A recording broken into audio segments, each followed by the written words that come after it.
Hello there.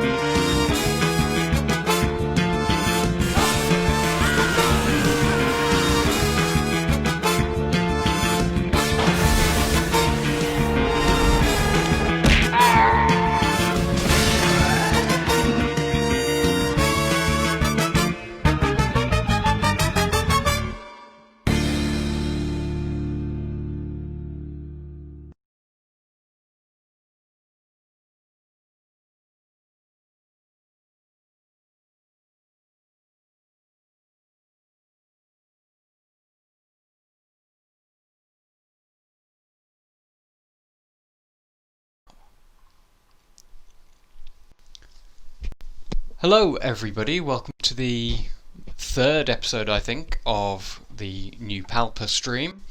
Today I've got a good friend of mine, Mr. Red on, and we are going to be going through the Phantom Menace and trying to discover what the actual flaws with the movie are.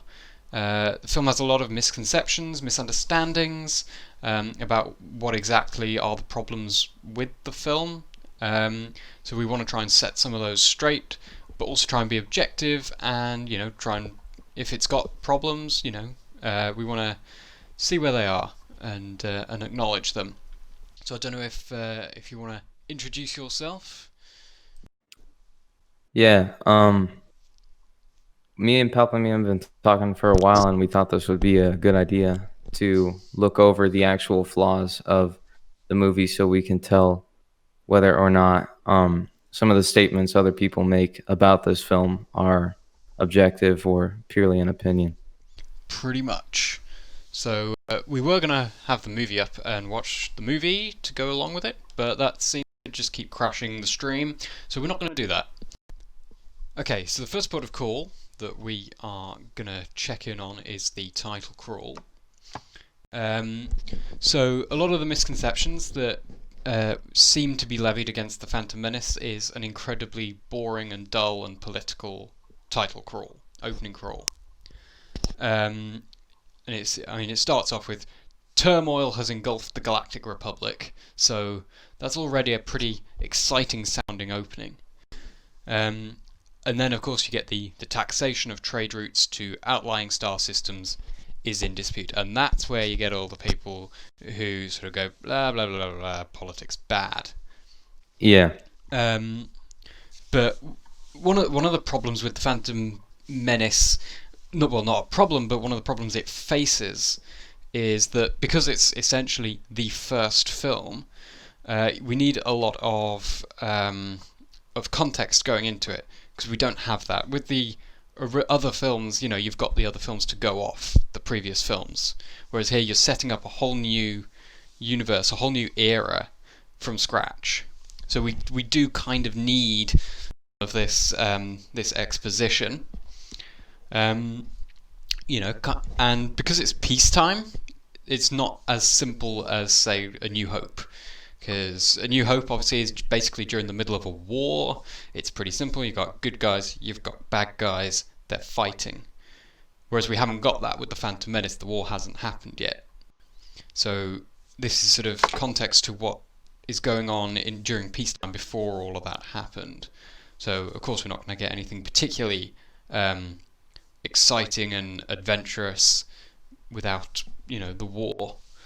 Don't know if you've got anything say on that. Yeah, I completely agree with those points. I think a big thing people don't take into consideration with the title crawl, but the movie entirely, is that not only is it the first movie in the saga, but comparing it to any of the other movies just wouldn't work, because before Lucas could backtrack with A New Hope or any of the other movies he did and fill in any of the context later, but the Phantom Menace was the base for everything, and the base of Anakin's story, which we all know is what Lucas said Star Wars is all about. Yeah, absolutely. It's sort of that with A New Hope, there was always plans, at least in his mind, to sort of do some prequels or explore the time before that And you can clearly see that, when he's talking about the Clone Wars in Obi-Wan's hut, and it's sort of giving these little tidbits, these little tastes of what the past was like. So there's stuff that you can expect in the past. We know that something interesting happened, and there was always plans to sort of go back and explore that, or at least he had stuff written down that would explore that. But with the Phantom Menace, that's where he wanted to start. So he's not really going to go back before this and explain the lead up to this. This is where he wants to start from. Yeah. Yeah. So, and that's the bit that really gets people, is the taxation of trade routes to outlying star systems is in dispute, which on its own, without all the context, doesn't sound particularly interesting, but with all of the context that we're given throughout the film, it's fascinating. It really is. Because it's something that's not really been done in sort of science fiction, fantasy before. In the Trade Federation, I think I mentioned this on AI Core, one of them, that they're heavily inspired by the East India Trading Company, the British company back in like the 1700s. If you've ever seen like Pirates of the Caribbean, think of like the British Army, the British fleet. Mm-hmm. That's basically who the Trade Federation are based on. And there's lots of historical context and stuff that you can just draw parallels to. And a lot of people have problems with them blockading planets in the Republic, even though they're part of the Republic. And that's basically what the East India Company did. They're a British company, and at that time the Caribbean islands were British colonies, but they would still essentially blockade trade coming into the islands, so that they were the only people that the islands could trade through, and therefore, extort the islands, essentially. So I think that's pretty much debunked as for why they would be blockading a planet in the Republic. It makes total sense. I think if we move a little lower down into the opening crawl, I like how I was going to say George, because assuming that this is all his ideas, is that in the second paragraph of the opening crawl, you see the greedy Trade Federation has stopped all shipping to the small planet of Naboo, which is what you just talked about. Yeah, exactly. I think a lot of people people don't like change or new things in general. So I think a lot of people might have still had the idea or the whole concept of like an empire at this time. Yeah. And it might have seemed a little bit strange that George was moving to a little bit of a smaller scale to start off the universe with a specific federation rather than an empire that's completely controlling of the galaxy. It's just a small cog in the machine, if you like. Exactly.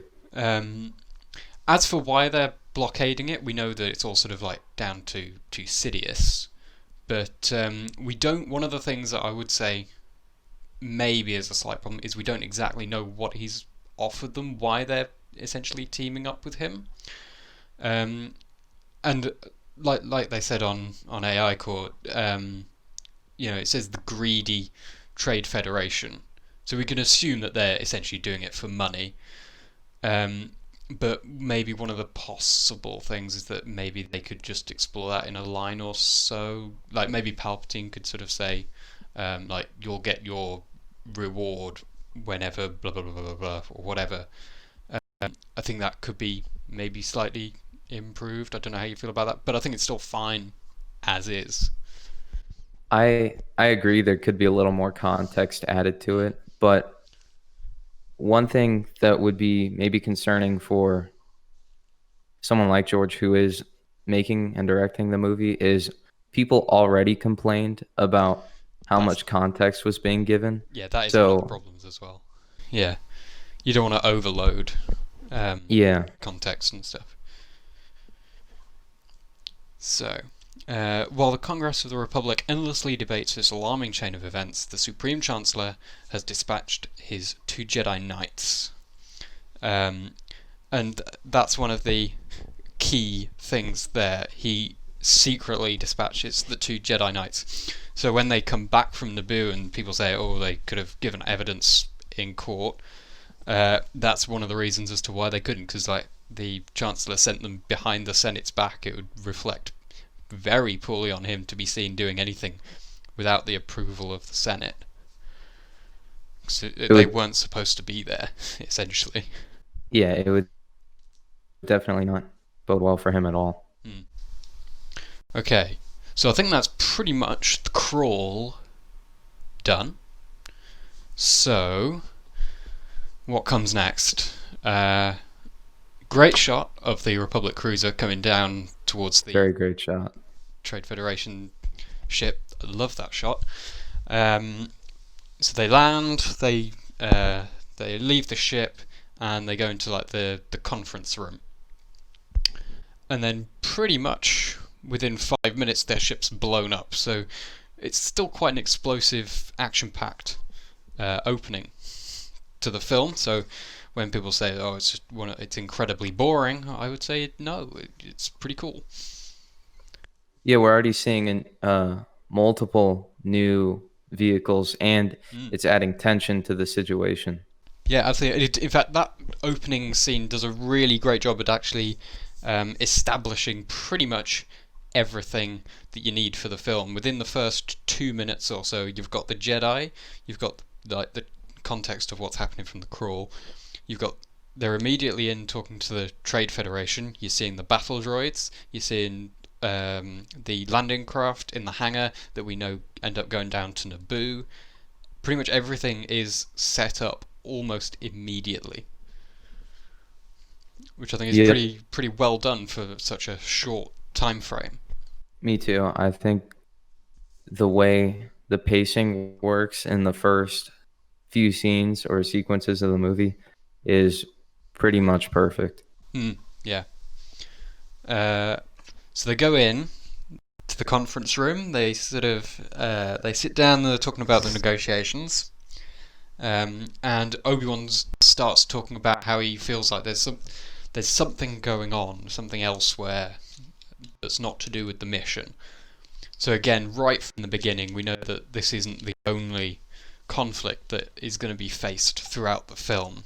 Because I assume that he's sensing Maul or Palpatine, the dark side behind everything. A presence, yeah. A presence behind everything.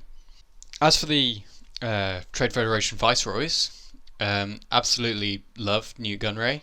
Great personality. Like, he's just such a cool character. I've never really seen, him as a racist stereotype. He has a little bit of like a sort of Japanese sounding accent, but then that's totally fine. There's nothing wrong with that. If anything, I just think that adds to the world building, to the diversity of the Star Wars universe. Not everyone in Star Wars is going to talk with an American accent.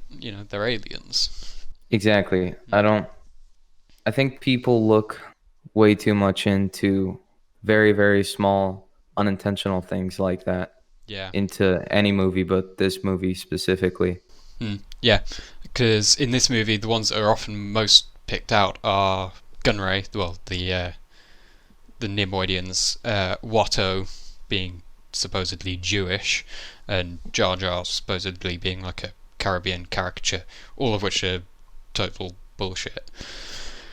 Especially the one in terms of Jar Jar, since that was quite literally how he was supposed to have been played by Ahmed Best. Like, that was all Ahmed Best's own work and action going into that. So how anybody can call that racist is beyond me. But we haven't got to Jar Jar yet. We'll come on to him shortly. Oh, of course. Shortly. So Gunray finds out they are Jedi from the protocol droid. And he doesn't know how to face them, essentially. He's very confident, in that they're probably just like normal people. He probably has come to negotiate with them, and he'll dispatch them in the same way he does anybody else who he doesn't, get along with. So he gasses them, which is, I guess, a good idea because it's pretty untraceable if it's just like a gas. I don't know what the gas is. I don't know whether it's dioxis or anything that's canon, or what it actually is that he pumps into the room. But it's a pretty good way of getting rid of a lot of people quickly if in that conference room. And it's very subtle. And it's very subtle. It's not a big, going in, shooting everybody. Yeah, so that's fine in my books. And then he sends off the battle droids to finish them off, or to destroy what's left of them. Which I don't quite know what he means by that. I don't know whether he means like whether the Jedi are still alive, go in and shoot them, or whether just essentially destroy their bodies so that I think it's maybe I think it's simply just a common. I think it's a common precaution because he obviously expresses fear for Jedi throughout the following scenes after this, so he understands how dangerous the threat is. Yeah, I wants to think. be sure. Yeah, in the line he says they must be dead by now. Blast what's left of them. I think it was just a precaution. Yeah, and I think it was perfectly justified. Yeah, I can totally see that. I mean, there is the argument, of course, that has been brought up that he could have just sort of left them in the room for longer. But as we know, they do have little breathers, so they may have just used those for a long, long time. We just don't know. So they break out. They destroy the droids, and then he starts cutting through to the Viceroy, and the Viceroy gets pretty scared because he doesn't know how to deal with this. And then the destroyer droids turn up, and I've never heard any qualms with the destroyers up until, was it EFAP 84, and they had that huge problem about how the droideka shields work, which I just thought that is getting far too bogged down in all the details, especially ones that are essentially inconsequential to, like, you can't stop the movie to explain how the shields work. Yeah, otherwise it would sound almost like a documentary explaining every single aspect of what's going on in the scenes. You've got to find the balance of telling the story that you're trying to tell, and also giving context for stuff. And I think George does that pretty well. We do in the Clone Wars. We do obviously get, I think, is it in season 5 in the Onderon arc? They basically explain exactly how destroyer shields work and stuff. I'm pretty sure, yeah. Yeah. So again, that's perfectly good for like third-party content that isn't, particularly relevant to the films. So like, if you want to know how they work, then something that interests more hardcore fans. Exactly. So that's there if you want to know that, but most people aren't going to be interested in hearing about how destroyer droid, shields work in the first 10 minutes of a new movie. But it's clear that they are a threat to the Jedi. They essentially run away. They can't defeat them. So Force Run, never brought up again, I don't think, in the saga. I don't think so. And I always remember that when I used to watch it, I always used to think it was just like a mistake. Me too. Because it looks a bit janky, and I always used to think it was just them running, but like some of the frames were slipping. So I still don't even know whether it is like a force run or not. I'm totally fine with it if it is, but I think that critics of the film are right when, if they can do force run, that would come into play at the end with Darth Maul and Obi-Wan running through the barriers. Um, Yeah. so I'm totally fine if it is force run. It's just that that could have been um, better, sort of im- uh, integrated into the mall fight potentially towards the end. And if it's not, if it's just like an editing mistake or something, then that's also totally fine. You can just look past and go, oh, okay. Yeah, it's 1999. There's going to Yeah, be mistakes. yeah. No film is, without flaw, and editing mistakes are, and sort of like movie mistakes are far less important, I would say, than like actual plot and story mistakes. I have to acknowledge though that if I were to put that as a hypothetical into the sequel trilogy where I'm a lot more critical Hmm. uh usually towards small details in those movies. Um, I I would be a little bit curious to say the least on if that was a mistake or if it actually is a force power. Hmm. And this is just a theory, but do you think maybe Lucas recognized if it was intentional, how poorly it did look with the technology he had at the time? So Well, instead of integrating it into the mall fight, he that is certainly a possibility. Yeah. Um, so I don't know whether like he did do it intentionally. I don't know whether he's ever spoken about that particular scene, and whether that force run is supposed to be there. But it does, for even for the time, it does look a bit janky, I think is the word for it. Um, some of the stuff in that film looks absolutely fantastic for the time, but I think that maybe is not one of those things. I agree. Yeah. Okay. So that is our first sort of potential, like, proper problem um, that we could consider for the film, I think. So, force run. So, what happens after that? They go up into the ventilation shafts and decide to stow away on the two different landing crafts, I think. Is that right? Yes, I'm pretty sure. Yeah. And splitting up, going down on two crafts makes a lot of sense. If one of them is captured, the other one is there to either break the other one out or complete the mission or whatever. Um, I think they were saying on that one EFAP that it's stupid because, was it, if they both get in separate ships, they have no idea where the ships are going to land. You But can safely assume, though, that yeah, exactly. battalion with ships right next to each other would be landing in the same Yeah, general vicinity. they're going down to attack a city. They're going down to attack Theed. They're not going to land on the opposite side of the planet. They're going to still land, if not pretty close to Theed, they're all still going to land pretty close together, which is Things pretty. like that are Yeah. a little too critical. Yeah, absolutely. And also, inconsequential. Even if that was a flaw, it wouldn't matter because it's not a flaw. Um, yeah. So. Oh, real quick before we move on, Mhm.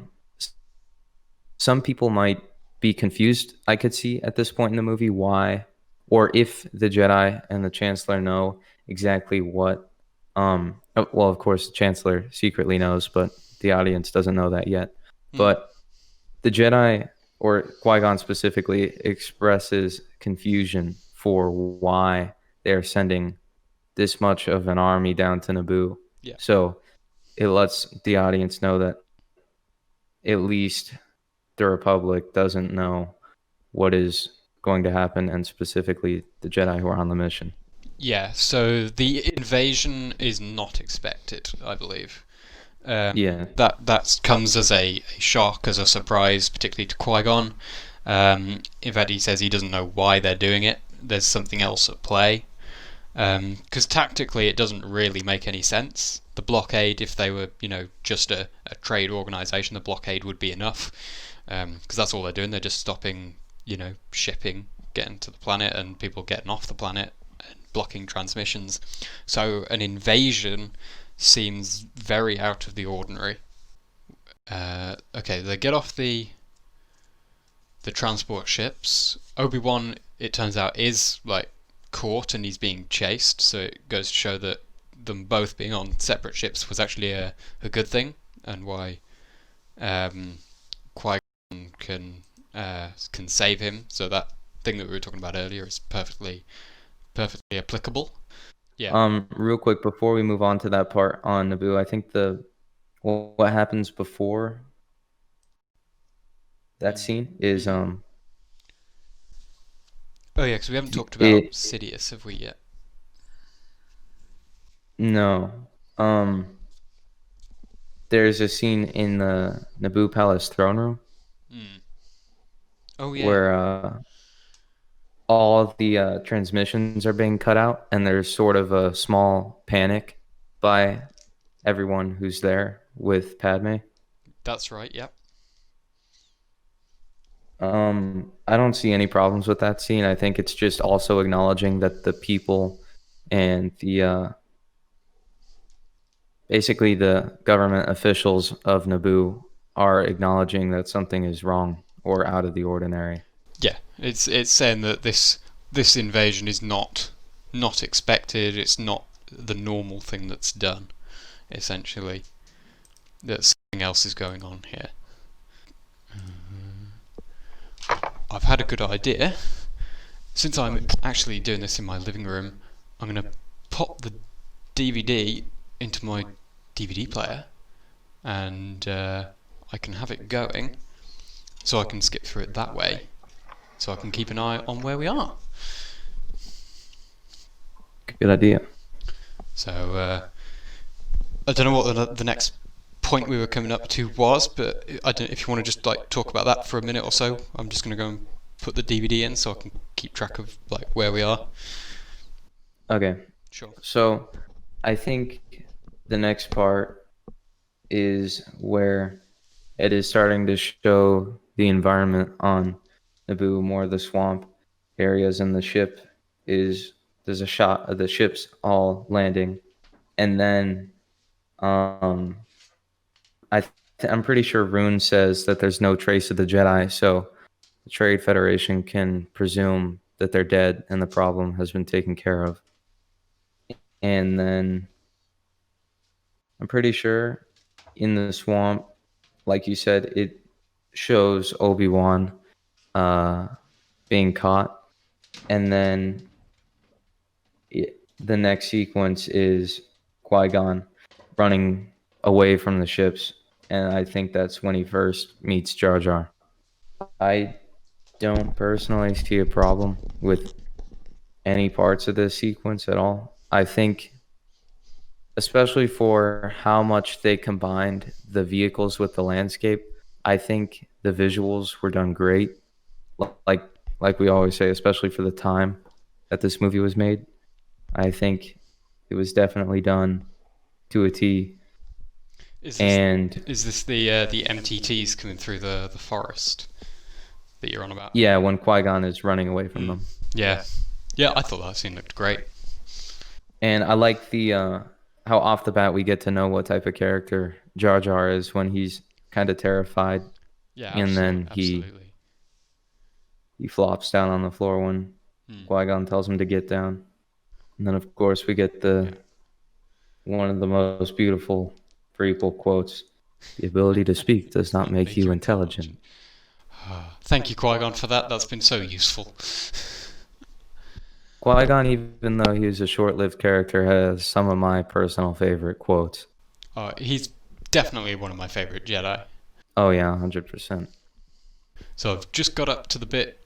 He's just saved Obi-Wan again from the battle droid on the hovering stat thing.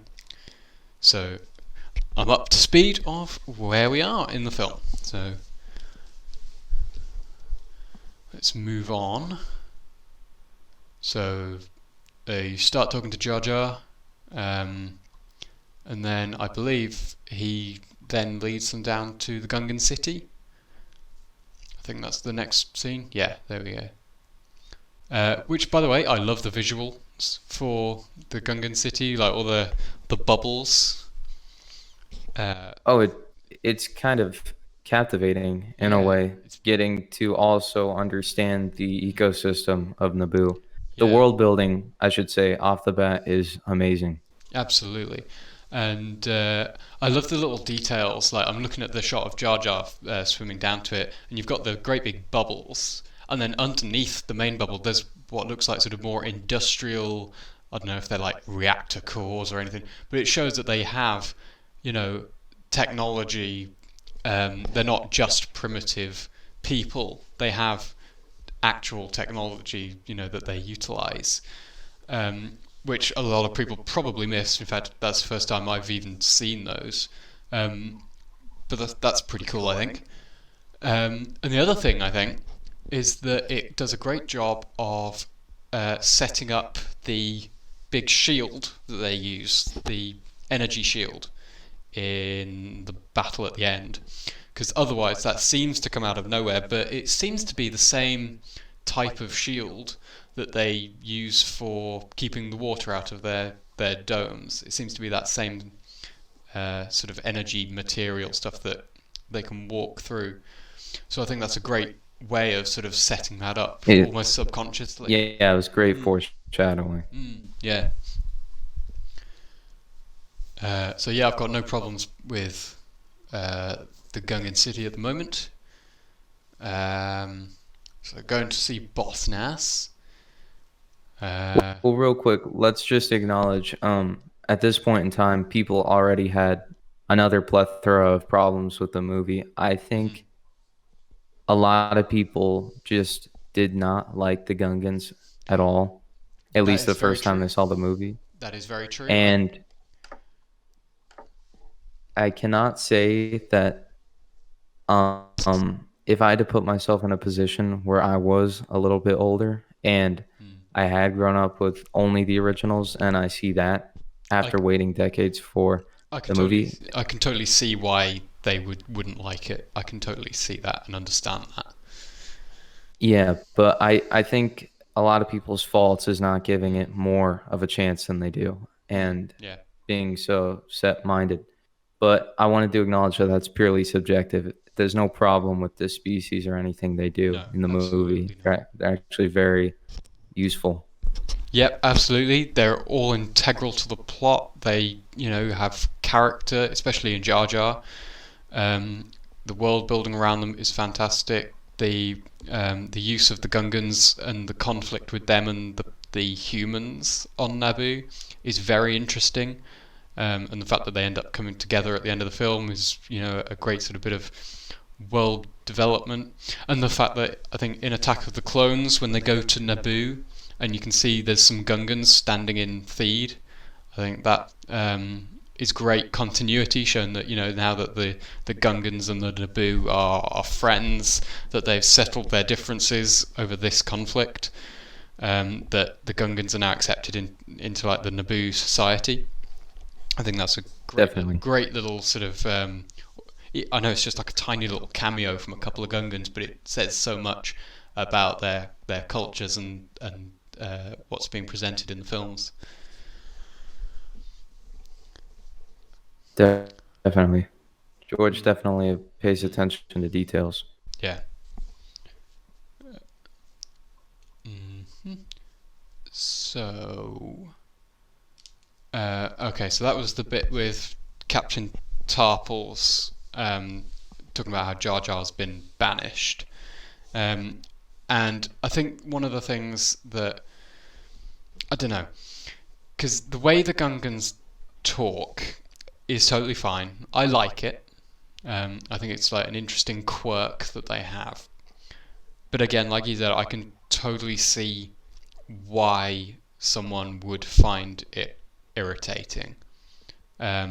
It is very sort of over the top, flamboyant. Um, all the words being sort of not quite English, I can see why it would annoy people. But I totally think that it works extremely well to show that they are a totally different culture, and it separates them from the humans who live on the surface. So again, that's totally like a Definitely. subjective point that you can't really argue I, objectively for. I think this part of the movie specifically, it got a lot better in context as time has gone on. I think Hmm. this part of the Phantom Menace has actually aged beautifully because nowadays, if you think back to the OT, for people who weren't into Legends, everything was kind of, how do I say this? It was very laid out and clear, and there wasn't a ton of different species who were really featured in the OT. There weren't really There any that were they were important. Like I think the closest we no, they got were was the shown. Ewoks in terms of their culture. Yeah, and people had a problem with the Ewoks too, but Hmm. I'm pretty sure like 5 years after Return of the Jedi came out, people began to love them. So Yeah, absolutely. I think So people just need time. hmm. So I think apart from the Ewoks, this again is like one of the first times that we're actually delving into a new alien culture rather than it just being like some aliens in the background, which I think is great for Star Wars. One of my favorite parts. Hmm. Uh, Also, I can't get over it. I just love the visuals of all the underwater stuff. It's great. Um, so Qui-Gon asks for passage through to like to Naboo or whatever he's talking about. Uh, I should put the subtitles on. That's a better idea. Um, I think Qui-Gon's slowly trying to convince hmm, Boss Nass that um, the Naboo people and him need to work together because they rely on each other as an ecosystem. He's basically trying to, I wouldn't say manipulate, but convince him to let him through. And it's a great sort of look at the essentially what the theme of the film is without getting sort of too philosophical about it. But it's this theme of sort of like symbiosis and working together and harmony. Because this is kind of like the midichlorians as well, life forms living together for mutual benefit. And you can see that the conflict between the Gungans and the Naboo, like if they work together, their world would be so much better. Um, so I think this is another great use of that theme within the film. Definitely. Hmm. And nice and subtle as well, I think. Yeah, it was very well done. Hmm. Especially with the payoff at the end where they do actually, come together in harmony and work together. Yeah, payoff is always a good thing. Subverting expectations is not always the best decision. Hmm. Subverting expectations is fine if the subversions are good. Well, I would exactly. say that the Phantom Menace does, and actually a lot of the prequels do subvert the expectations, but they subvert them in great new and interesting ways that really work. Whereas the same can't be said for certain other films. Um, Yeah. Going into the Phantom Menace, if you'd only seen the original trilogy and you're a huge Star Wars fan, I'm sure the Phantom Menace is probably not what you were expecting. There's a lot in this film that you would have been surprised by, but that surprising stuff in there is good, rather than it just being surprising for the sake of being surprising. It's all part of the story. Yeah. So I think the way the plot basically makes it to where Jar Jar can keep following them along their quest is that Qui-Gon says he owes me what you call a life debt. So then he gets to go travel with them Hmm. to the upper levels in Naboo. Yeah, I think that might possibly be a little contrived per se, um, but I'm fine with that. I don't find that a problem, if you know what I mean. Well, yeah, Because because they, Boss Nass lets Jar Jar go free, mm, um, and it's not like he's some terrorist to their society. It's obviously not one of his top priorities to no, take care exactly. of Jar Jar. He's just, the local goofball. He's not exactly a threat or anything to the city. He's just sort of like, he's kind of like the village idiot. Just take him with you. You'd Yeah, probably be happy to get rid of him. Um, yeah, it's a win-win. hmm. Qui-Gon using a mind trick on Boss Nass.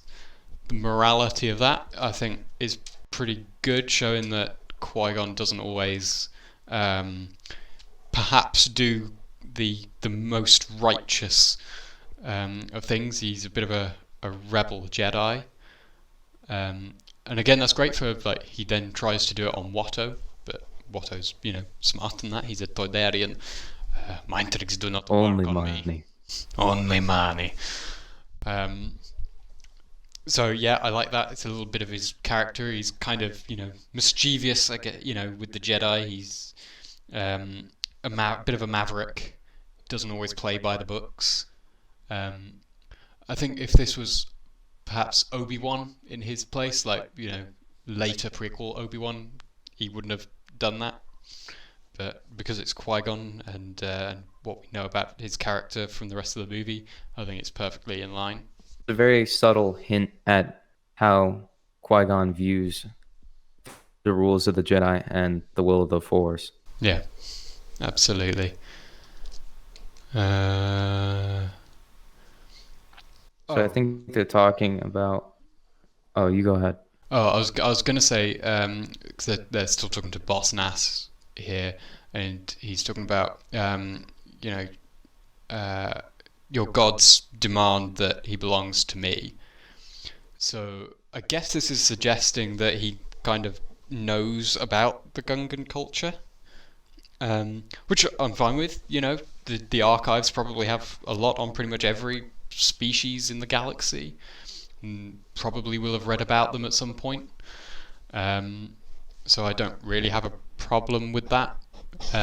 And We, it's safe to assume Qui-Gon is pretty intelligent. yeah, he seems a smart Jedi, um, and I don't think we need any extra explanation as to, like, why he knows that or whatever. I think it's just safe to assume that he's a pretty smart Jedi that knows some stuff. I hear a lot of people are already bored at this point in the movie, but I think they've done every single thing perfectly, or not every single thing, of course. I shouldn't phrase it like that, but they've done most overarching things in this Mm, movie pretty well.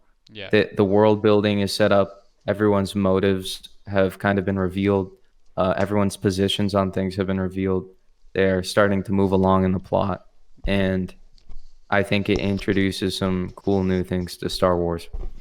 Well, considering we're 15 minutes only into the film here, It's pretty it's impressive. like the amount of stuff that George has managed to do in that time is quite incredible. When you compare that to, like, the newer films, what they managed to achieve in about 15 minutes pales in comparison to the huge amounts of, like, world building and story and plot that's set up in these.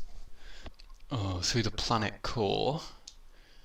And yeah, I agree that the planet core is just, like, not the core of the planet. It's just underwater caves. It's just, I'm fine with that. It's just what they call it. Yeah. I don't think it's meant to be taken literally. In fact, there's actually a few cases in this film, I think, where there is stuff like that that is spoken about but not meant to be taken, like, literally. I can't remember what the other cases were, but I have vague recollections that there are things like that in here. And that's obviously not out of the ordinary because Mm. we use terms like that in the real world. Oh yeah, absolutely. Um, I think Obi-Wan's just asking Jar Jar why he got in trouble. uh, Also, I'm just looking at and they start arguing. yeah, I'm just looking at the bongo here, and I'm just thinking it's such a great, innovative, and new like design for Star Wars. It definitely brought something new to the table. It's the design work for the prequels. I have to give credit to them. They're absolutely fantastic. I was watching the featurettes, and Hmm, apparently George looked at hundreds of designs and models for every little small detail in the that's movies, right. which I Yeah. think is great.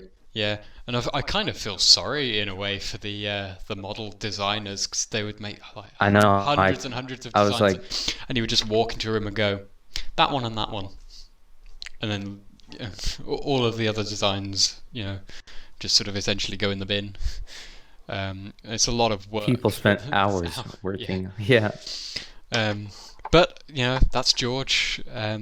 He picked out some great designs, so can't fault him there. Okay, so I think I've just got to the bit with the big fish. So they've got the fish following them, and it's just like grabbed onto them with his tongue. One of the things that I think CinemaSins brought up was why don't the Jedi sense the impending, fish behind them? Which could be a valid point, but I would say that they were pretty preoccupied with Jar Jar at that point. They can't sense everything all the time. I would say that Jar Jar was, he was pretty loud in the cockpit of the of the bongo of the submarine. They were concentrating on him. They were talking to him. Qui-Gon looked like And he was Obi-Wan being is yeah, Obi-Wan is still Padawan, and he was exactly. Yeah. arguing with Jar Jar over who could take the controls. Yeah. So the fact that they don't notice the fish behind them, yep, that's totally fine. You could argue they could have like a rear view mirror, but Yeah. I think that's going too far. So that bites into the ship, but doesn't sort of break through it in any way. Which Just light damage. yeah, it's just a little bit of damage. It doesn't like break the cockpit or anything. So I would say it's probably not trying to eat it. It's just sort of, it thinks it's food, but it's not eating it as food, if you know what I mean. Yeah. And then we get the big muscly, there's always a bigger fish coming up, which eats the other fish, and we get the iconic line.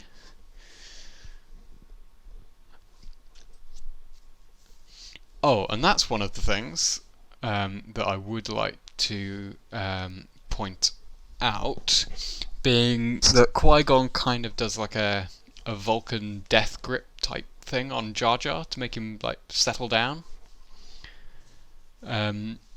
which we haven't seen before. That's a new force power. Whether that could be like a type of mind trick, I don't know whether that could be classed as that, but that is certainly a new force power that's just been introduced that we haven't seen before.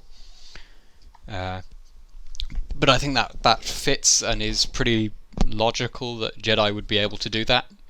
If they can mind trick somebody, if the Force has a great influence on the weak-minded, then Exactly. that seems a totally feasible force power to introduce, and it doesn't break anything in the canon, so that's good. Exactly. One of the things I will say is that while I was rewatching the prequels not that long ago, it introduced far less in terms of the Force than I remember it doing. Like the originals, in the first movie you get what Force, like mind trick, and a little bit of like force push. I guess being Luke pushing the torpedo into the Death Star's reactor. Oh, and force choke, which are all pretty basic. They're like push pull um, on objects. It's the mind trick one where it's a little bit weird, but that's fine if you're setting it up that it can do that in the first film that you ever make. That's fine. And then it doesn't really gain any more new force powers until Return of the Jedi, where you get a bit of force lightning. And then in terms of the prequels, I think all we see is like push and pull. I don't think we get any new force powers in the prequels apart from Yoda being able to block force lightning with his hands, like using the force, and possibly that Vulcan death grip thing, if that doesn't count as a mind trick. Because people always have a go at the prequels, like when they're trying to defend the sequel, saying, the prequels brought in lots of new force stuff and nobody makes a big deal about that. And really, they didn't. There were 3 films and they didn't really introduce a lot of new force abilities. It stayed pretty consistent with what we were given in the originals. Well, that's what I was going to say, is that although they didn't introduce a ton of powers, I noticed, at least in the Phantom Menace specifically, there was a ton of very subtle abilities that you could see Jedi maybe just naturally know or have picked up through their years of training. And I honestly like that, personally, a lot more than introducing new force powers, because we're starting to get the grasp of what really separates a Jedi from something or someone who's ordinary. And I kind of like that subtle aspect to the Force in the prequels. Yeah. I also like how, for the more hardcore fans, there was stuff that was explained in, well, nowadays non-canon novelizations or comics. Like, for instance, when Mace Windu was fighting Palpatine in his office, we get to know a little bit more context behind why it seemed as though Windu was using anger in that fight, and it's because of his fighting style that he trained in. Yeah, absolutely. Quick thing on Revenge of the Sith. I know I'm going off topic. When Windu electrocutes him, because I haven't read all of the expanded universe stuff. There seems to be some like confusion around Palpatine. When he's getting electrocuted, a lot of people deem him to be being deformed, from the lightning, that it's like scarring and burning and like deforming his face, and other people think that the lightning is somehow revealing his true form or whatever it is. I think, but it's safe to say that by like the fact that he says, the attempt on my life has left me scarred and deformed, I would say it's pretty safe to assume that the former thing there is the one that is happening there. But I can see why some people were a little confused over exactly why lightning would cause him to be deformed. Also because, in Return of the Jedi, when Luke is getting electrocuted, nothing happens to he's not being his deformed appearance there, is he? Exactly. So I can see why that did confuse people, but I think just by going with the film alone, that it did deform him for whatever reason. Maybe that. See, this is the thing. I feel that could have been better explained, but I don't know whether I would have wanted to have seen that explanation, particularly in the movie.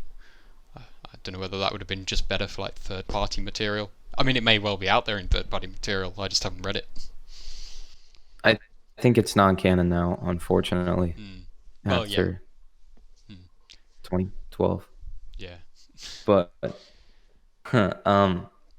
I think stuff like that, where it doesn't contradict anything we know about the lore, and it doesn't really affect anything, is okay to just it's a great question for another time. But in this specific context, since Luke wasn't affected in Return of the Jedi, by Force lightning, I understand why people were so confused. Yeah, and again, even like in the prequels, Anakin gets electrocuted by Dooku, and it doesn't affect him.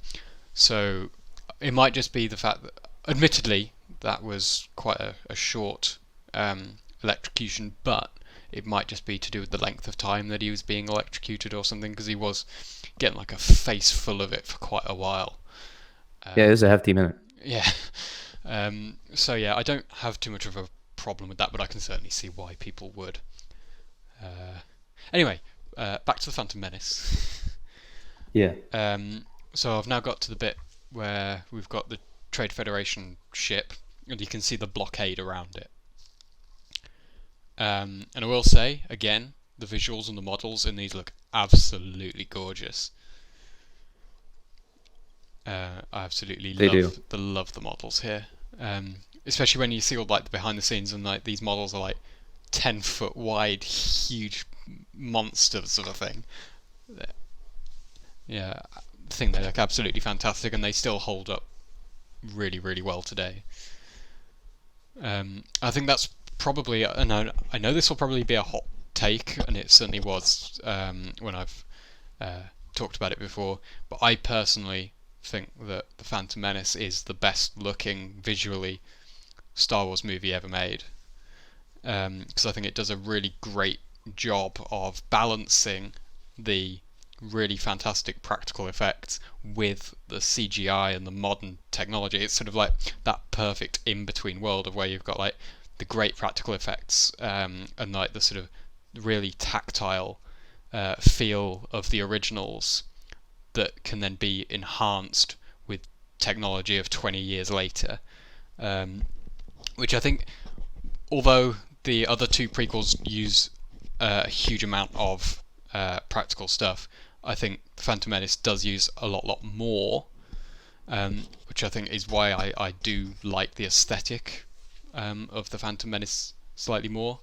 But that's just a totally subjective, purely opinion based thing of why I love the Phantom Menace so much.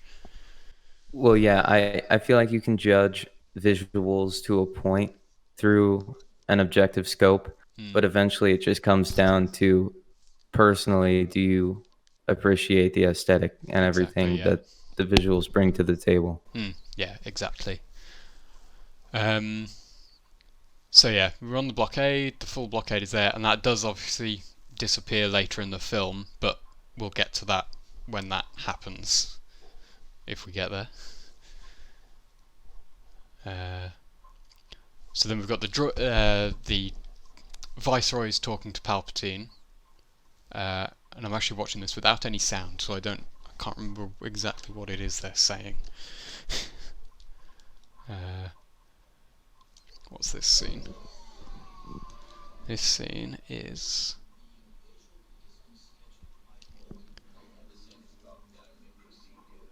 Okay, so the Viceroys are essentially saying that the invasion is underway, that they're doing what Sidious has ordered them to do, that they're holding up their end of the bargain.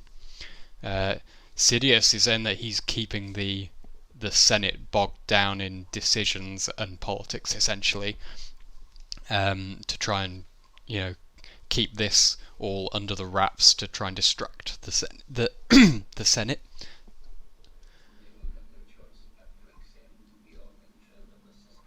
Uh, and with all the Senate bogged down and not essentially concentrating and not knowing what's going on, he's saying that the Naboo will have no choice but to accept the negotiations, the terms and conditions of the Trade Federation after their invasion. So, pretty good bit of planning from Sidious there, I think. And I've heard people complain, if Sidious is such a precise planner, then how come he didn't account for Obi-Wan and Qui-Gon? The line just after that scene, um, Rune says, you didn't tell him about the missing Jedi? And then he said, Hmm. so no need to report that to him until we have something to report. Hmm. So that's obviously where um, the lack of communication out of fear came from Yeah, in exactly. the planning process. Yeah, absolutely. I don't even think I picked up on that on my last watch of that, but yeah, absolutely. Uh, and then get some more from Sidious going through. Also, I like all the little background details of like the little silver, are they PK droids or whatever they are, just walking around in the background. Um, Yeah, I love all just the little background details in all of these films. They're so um, just chock full of stuff that you can watch on a rewatch that you didn't pick up initially. And I you could think spend an entire watching session just paying attention to the background. yeah, and still be just as entertained. I mean, my go-to one is always like those two little battle droids with General Grievous, like the one tapping the other on the shoulder and going, "Yo, he's about to do his thing." Yeah. Absolutely love that. Or the clone punching the battle droid in the background Oh, on its that power. has to be an all-time favorite for me. That's gotta be. Absolutely love it. Um, so then, where are we up to? Okay, we're back in the bongo. Uh, they. Oh, okay. So the bongo then shuts down. I can't remember. Do we get a reason as to why it shuts down? I can't remember. Um, Is it something to do with the water the? was leaking into the cabin, And that was from and the the. power drive drops. Oh, yeah, that's right. Because that was from the fish that bit into them earlier. Yeah, they're Yeah. acknowledging the damage it did. Yeah. So there we go. Set up and payoff. Um, and I'm totally fine with Obi-Wan hot wiring it to get it working again. Uh, and the fact that the Jedi aren't really panicking, again, I think is testament to show that, they are Jedi. They're trained for all sorts of situations like this. This is essentially just a day in a day in the field for them. It's not anything particularly special. Um, so they're pretty calm about everything, even though they're in danger. Uh, and that contrasts very nicely to Jar Jar, this is obviously uh, not. He's not used to this, and that's why he's the one who's freaking out. Yeah, he's really freaking out in this scene. And then they open up on the eel that wants to eat them. Uh, Jar Jar's still. I think Jar Jar passes out. Oh no, I think that's the Vulcan death grip thing. Um, that well, Oh yeah, yeah. see, I don't know. I don't know whether Jar Jar does just pass out and it's just Qui-Gon like putting his hand on his shoulder, or whether that is Qui-Gon doing that. I'm not quite sure. That does seem to be Qui-Gon doing that because he does like squeeze his shoulder and say relax, and then Jar Jar goes limp. So I think yeah, I think that is the new Force ability that we see, rather than just Jar Jar fainting. And then he tells Obi-Wan where to go. Yeah. Missing all the other fish. And then we get the establishing shot of the plains where we know the battle will take place. With all the droid And army. that's the iconic shot of Mm. it, of Queen Amidala. Yeah. Again, I think it looks great. I love the models used for the MTTs and the AATs. I think they're integrated really well. I think on Cinema Sin's video that we were responding to the other day, he said, "Why do they all just march in a big long line? Why do they not like surround the city?" Um, and I just thought that was pretty obvious. They're only going to a small city, and they've got a huge army. They don't want to like surround it. They just want to essentially march in there and take it. Well, plus it's a blockade. It Yeah, doesn't require that you surround the entire city. exactly. They're bringing all of this militarized stuff with them, but I don't think they're actually expecting to like even kill anyone. I think they're just sort of hoping to do it out of fear, just keep everybody in Plus, check. they don't they have control ships orbiting the planet anyway Yeah, yeah, yeah, they do. Absolutely. to alert of any people who are trying to go in and out Hmm. side of the planet's atmosphere. Well, yeah, absolutely. And then, oh yeah, there we go. The iconic shot of the palace, which looks fantastic. That is a great model. I love it. I think it's one of the best shots in all of Star Wars, but that's just my opinion. And I would be inclined to agree with that. I think it looks fantastic. Um, and a lot of people sort of say, "Oh, it looks really bad CGI." And I just think, well, that just goes to a testament that you don't know what you're on about.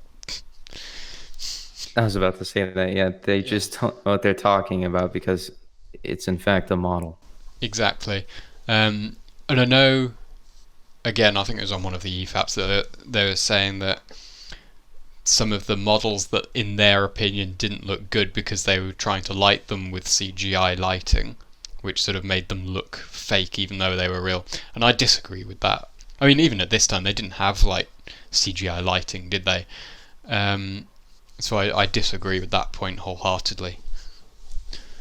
Not only is it not entirely valid, but that is really critiquing Like that a is movie that that is was made nitpicking. back in it is overly it is definitely overly critical to Absolutely.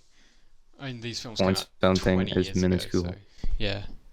I mean, with all things like this, there is a little bit of leeway in terms of especially like visuals and stuff. I mean, films from like 50 years ago, like think of war films, like from 50 years ago, they're not gonna look photorealistic, but that doesn't matter Yeah, because like I was watching it's because it's of that time.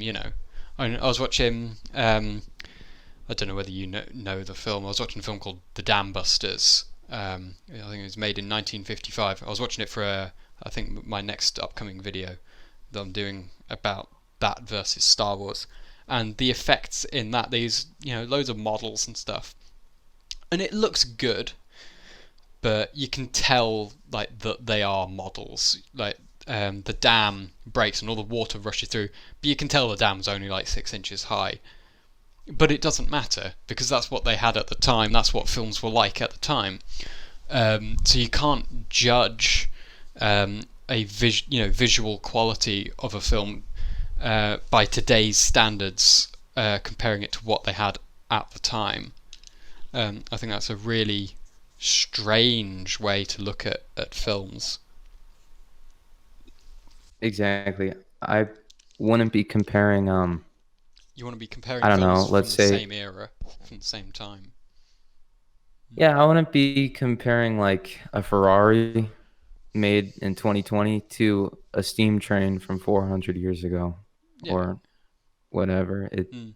just comparing anything out of context can seem very what's the word, biased. And I think that's one of the things that I have a problem with people, talking about the effects in these films. That's one of my biggest gripes is that they say, oh, it looks awful, the CGI, when at the time it still looks brilliant today, but at the time it was absolutely groundbreaking. Like It even trumped Lord of the Rings in my opinion. yeah. In fact, I was rewatching Lord of the Rings. Ooh, must have been like last year or something, and I remember the effects when I was watching it with like today's lens. That the effects aren't as good as you might remember, especially Return of the King. I remember when the Oliphants go down and you've got like Legolas sliding down the trunk. It looks pretty janky, to be honest. But that's 2003 for you. That's what films were like, and I still think that those look better and hold up better than like the Hobbit films from a few years ago. So it's all context of what the technology they were using, when they were using it, and a whole load of different surrounding factors. Definitely, yeah. Okay, so yeah, the Trade Federation essentially have just marched in. Oh, victory! No resistance. Essentially, they've just walked basically up to the capital, walked up the main street, and just gone. Huh, well, we've taken this now. Which does do a good job at showing their power, that they are, a force to be reckoned with, that they are a threat, without needing like a huge battle or anything. They're powerful enough to not even need that. Since I'm not watching with you, did Qui-Gon already dock the ship with the thin wire? I've just got to that bit. They've just like stood up in the cockpit of the ship. Because then you've got that deleted scene, haven't you, with Jar Jar and the bongo going over the waterfall. Oh yeah. I can see why he cut that. I kind of liked the scene, but I can see definitely why he cut it. Yeah. Oh no, I'm at the bit now where they're walking down the stairs and they're talking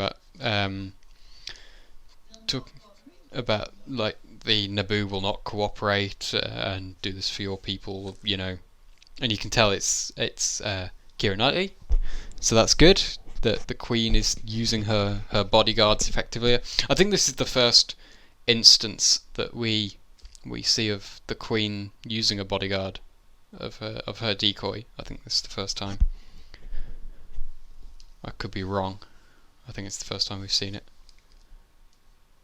Yeah, I think so too. What was that book that came out a few years ago? Oh yeah, that Padme book. Yeah, I thought that actually explained more of the intricacies of her guards really well. I thought it was pretty interesting, actually. I saw a few videos on it. Apparently, they are actually very, very highly trained assassins. Mm-hmm. Okay. So, are you on the part where Bill and Newt are talking, and I think Newt's explaining to him how they are going to explain the invasion to the Senate? Yeah. Which again, people say is boring, but then I could also see if they didn't add the explanation to how he was going to legitimize the occupation there, there would be people complaining that there's no context. So, yeah, I mean, it's a double-edged sword. It's either boring or there's no context. Yeah, you're sort of damned if you do, damned if you don't from two different like groups of the fan base, really, aren't you? So, yeah, I can see why it's needed, but also I can also see like the downsides of doing that. But yeah, it's a bit like George said about the table scene on with Anakin, that he didn't particularly enjoy filming that it was a big long exposition scene, but it kind of just had to be done. Yeah. Have we gone through the bit where they rescue the Queen yet? I don't think so. Okay, that's all right then. I think we're just coming up to that. So, okay, yeah, there we go. So they're coming down the steps. The Jedi are about to rescue them. They only have like, was it 4 or 5 battle droids around them, which is fine. A lot of people say, why only have a few battle droids guarding like the Queen and her most important guards. And to that, I sort of say, the droids, they aren't totally incompetent. They are still, they've got guns. They can still guard people pretty well. They'll still shoot you. They're not totally incompetent. So, well, Plus, once we add context to the entire situation, they already clarified earlier in the movie that they had knocked out all the transmissions and Mm. basically everything on the planet. So I don't really think the Trade Federation was expecting anyone to try to rescue them. No, exactly. They're not going to expect like some random members of the public to like jump in and do anything, let alone two Jedi, Exactly. which catches them all off guard. Um, but and again, it shows the Jedi being competent. You know, they dispatch the droids pretty quickly. The droids aren't too much of a threat on their own to the Jedi. Which is what the destroyers are for. They're the ones that are meant to be the threat to the Jedi. But cool action scene. It's pretty good. And then I think, is this the bit where Qui-Gon's like talking about he doesn't know, there's no reason to the invasion. Yeah, I think so. And I think they're also talking about an escape plan. That's right. So I like the subtle line that Padme gives to one of her guards who is posing as Queen Amidala right now, where she talks about there were secret basically there were secret what am I trying to say? There's codes for certain scenarios that they were trained to memorize, and I think it's cool foreshadowing, in my opinion, because when you rewatch the movie, you can obviously tell that the person who's posing as Padme's guard is Padme, and you can kind of tell that maybe Obi-Wan and Qui-Gon picked up on that from this scene. Yeah. I also like the couple of lines from Panaka where he explains like the situation to the Jedi, because we've got to remember, we know as the audience what's going on. We know that they've had their communications blocked and stuff, but the Jedi don't necessarily know that yet. So I think it's a good bit of expositional dialogue just to reinforce what's going on, but it makes sense in the context because the Jedi don't know what's going on. They're kind of like us in that instance, and I think that works pretty well, especially coming from someone like Panaka.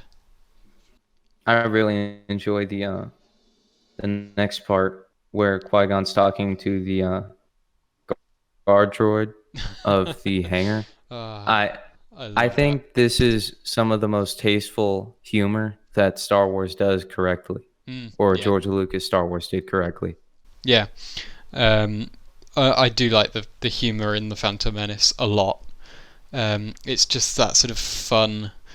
Again, it's why I like the droids and their humor. It gives them like a bit of a personality. They're not just sort of mindless. Exactly. They're not mindless drones that they're not just robots. Well, they are, but you know what I mean.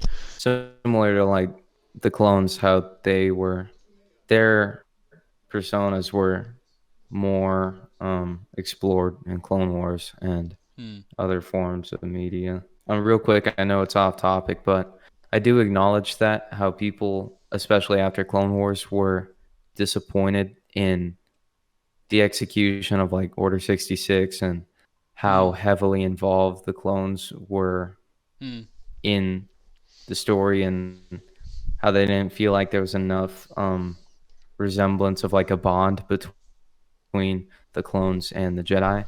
Yeah. And I understand that, but you also have to remember it's not Clone Wars. It's not a series. These are movies, and there's a time and a place to do certain things. Yeah, and I can see why some people like. Don't forget, Revenge of the Sith came out first, without all of the build up and the characters that we sort of saw develop throughout the series. Because at that point, the clones hadn't all been fleshed out, and that's totally fine. But what you've also got to remember is that even if you don't watch the Clone Wars, it's still got to make sense. Which is one of the reasons why I kind of prefer the Clone Wars explanation for Order 66 and stuff rather than the old canon one. Because like in the Battlefront 2 campaign, I think me and Charlie were talking about this on one of Nom's streams, that in the Battlefront 2 campaign, the original one. I think I think it's just that they like do whatever order is told, and they talk about like we know what's coming. We couldn't look Master Mundi in the eye and stuff like that, which is fine with the context of only Revenge of the Sith. But I think once you start bringing in so much character to the clones and making them so individual and really exploring the bonds that they have with their Jedi, I don't think that explanation of what's going on inside the clones' heads at that time really works or fits. So I think having the explanation that the inhibitor chip is essentially almost like blocking a little neuron in their brain that sort of they don't quite understand what they're doing at that time. They're still themselves, but it works just a bit better with the context that we get in the Clone Wars, I think. And I know people have problems with it, but personally, I think that's the better way to go about it. Me too. I would honestly acknowledge it as a valid flaw for Revenge of the Sith. Yeah. I don't think, especially, so there's a fine line between needing the context from a different source of media and it helping out. It definitely did more than help out having the Clone Wars being made, which I guess would make it an objective flaw to the movie, especially since the canon was changed around later on. Yeah, exactly. Because did Battlefront 2 come out before Revenge of the Sith? I don't know the exact release date. All I know is they were both released in 2005. Yeah, because some of the games, like the Revenge of the Sith game and like Lego Star Wars, they were released before the movie. So there was some scenes in there that eventually got cut from the film and stuff. So if, for example, that game had come out before the movie, I would say that yes, the movie should have adhered to that explanation pretty strongly. But if the game came out after the movie, then I would say there's less. That it's more that the game has to try and keep up with the movie rather than the movie keep up with what they tried to explore in the game, if you know what I mean.